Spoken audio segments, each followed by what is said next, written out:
computer. All right, guys.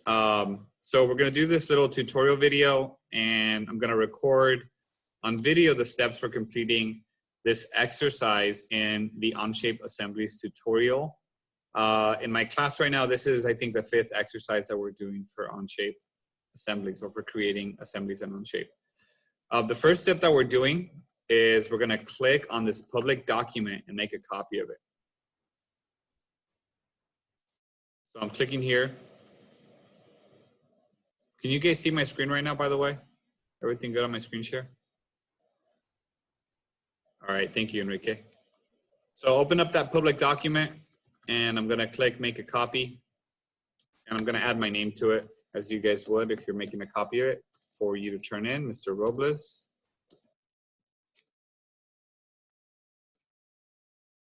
That was step 1. I can go back over here. Step 2 says create an assembly, so I'm gonna create an assembly. Now, some of these I'm gonna be naming off the steps maybe, and not necessarily going back and doing it like back and forth between the guide and my video. After we make an assembly, we're gonna rename the assembly.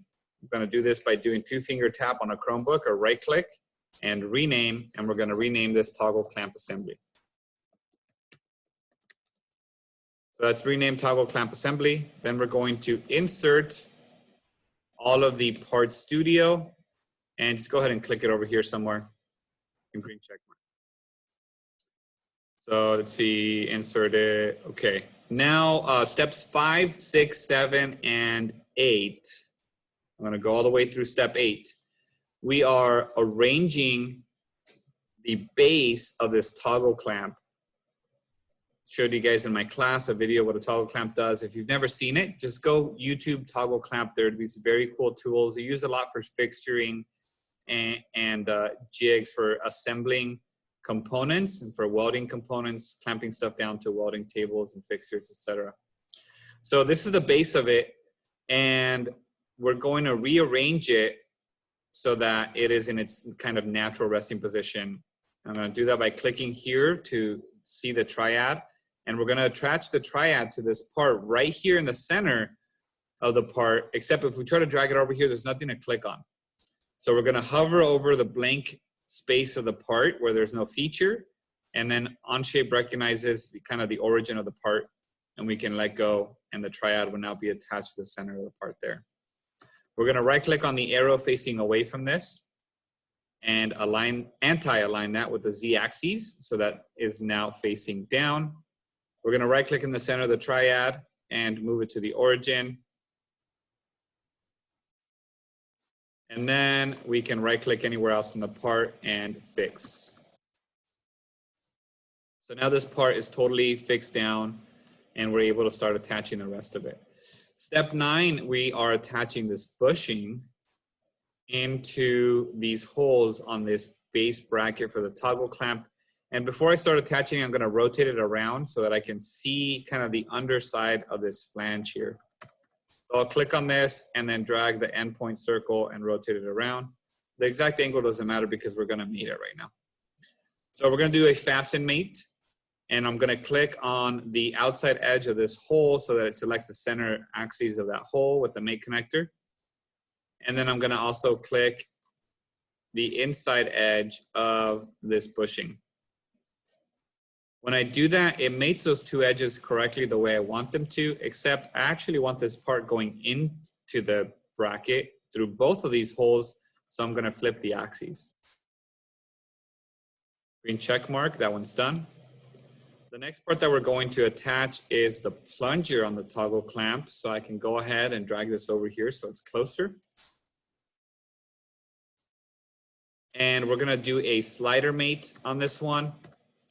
And for the slider mate, we'll click the mate connector in the center of the plunger, and we'll click on the flat surface or the inside outer edge of the hole on the bushing, and green check mark. The next part that we're going to do is we are going to create a mate connector on the handle or the actual lever of the toggle clamp. So I'm pulling that away from the rest of the parts, and we're going to create a mate connector here on this. So that is now going to be step 12, to create a mate connector in between those two faces and in axis with the hole on the clamp, or on the handle or lever of the toggle clamp. So to create a mate connector, we click the mate connector button over here, and then what you're going to do is you're going to click on the edge of a hole on one side to the, this is in between the legs of the lever. Click on the edge of the hole on one side, and then rotate it around a tad and click on the surface of the clamp on the other. Oh, but wait, we have to make sure that this is on between entities. Make sure that's between entities. So we click the edge of the hole over here, and now we're going to click on this inside surface on the other side. And then now you'll notice there's a mate connector here that pops up. That's exactly where we need it to be, in between those two legs and in axis or in line with the holes. Green check mark. Now we're going to do a revolute mate. We'll click that mate connector that we just created, and we're going to click the center of this pin or pivot on the base of the toggle clamp. So that's now attached where we want it to be. Before we confirm it with the green check mark, I'm going to turn on the limits and go back and confirm on the tutorial. We're going to have a limit of limits of negative 100 degrees to negative 15 degrees. So limits negative 100 and negative 15 degrees, green check mark. And now that limits the range of motion on this toggle clamp from kind of a vertical position to somewhere laying down just before it collides or hits the base of the toggle clamp. Pull that back out of the way. The next thing that we're going to do is we're going to attach this link on the toggle clamp. And what we're going to do is we're going to attach this hole to this pin on the lever and the other hole to the pin on the plunger. And we're going to do a revolute mate for both of these. So revolute mate, and I want the center of this hole. This is on the bottom of the lever.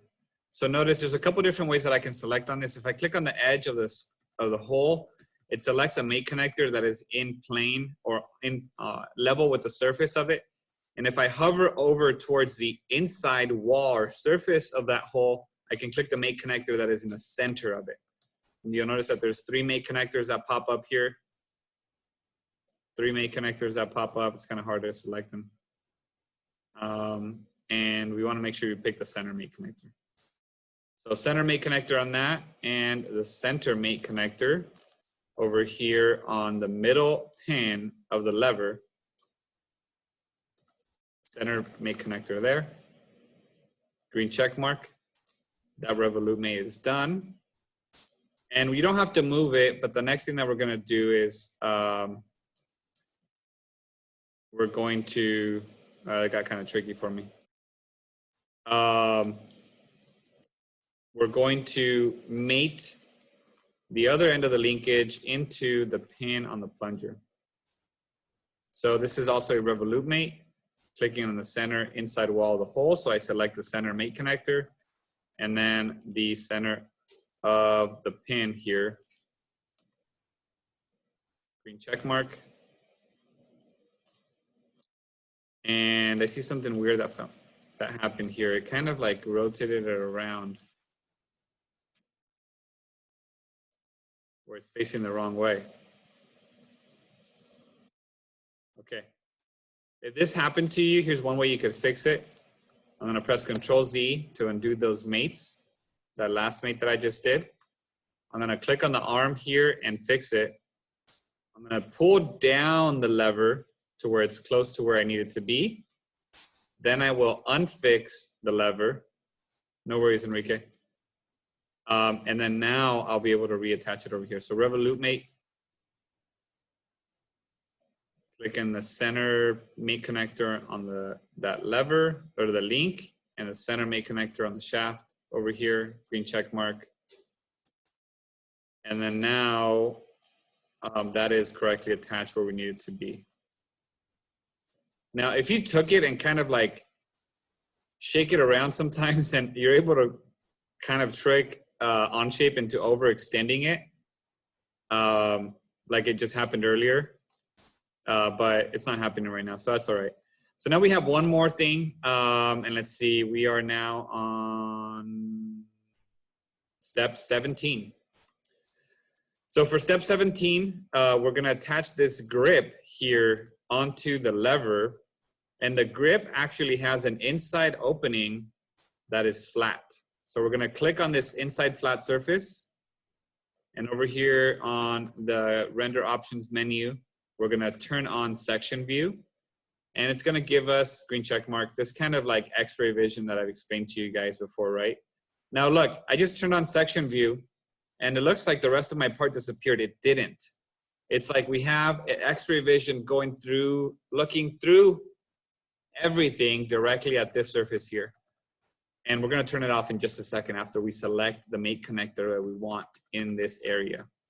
So this is going to be a fasten mate. We'll select this mate connector towards the end of the opening, inside all the way in the top of the grip. And then we can come back over here, turn off section view, and we'll partially rotate this around and select the mate connector on the end of the lever on this face. It's not facing the way I want it to be.